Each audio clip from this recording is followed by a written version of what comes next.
grâce et sa paix soient avec vous. Jurer, c'est appeler un témoin digne de confiance à confirmer la vérité que l'on dit.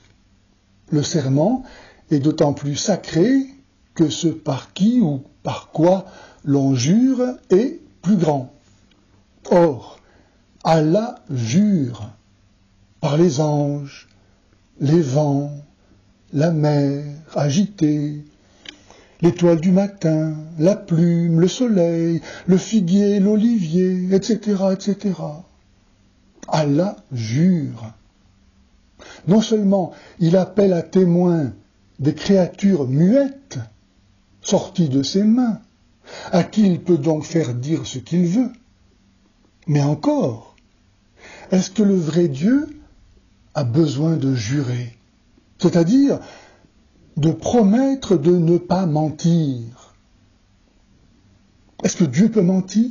Si Dieu pouvait mentir, cela signifierait qu'il ne saurait pas toute chose, puisqu'une difficulté imprévue pourrait l'obliger à n'être plus que vérité, à ne plus être donc un. Or Dieu n'est-il pas que vérité? Allah manifestement non. Mais si Allah est capable de mentir, quelle différence entre lui et Satan?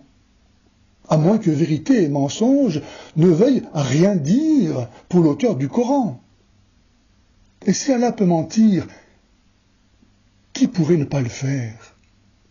Le mensonge est-il encore un péché? Si dans la Bible Dieu jure, ce n'est jamais par ce qui lui est inférieur.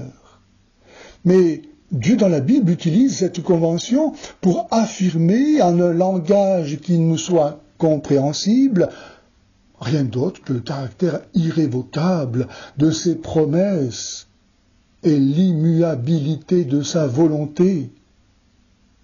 Si Dieu jure donc, c'est par lui-même, par sa vie, par son nom, par sa gloire, qui est aussi par associationnisme déjà, celle de Jacob, figurant l'Église, mais jamais par une créature muette ou menteuse. Et si Jésus a demandé de ne pas jurer, n'était-ce pas pour imiter le vrai Dieu?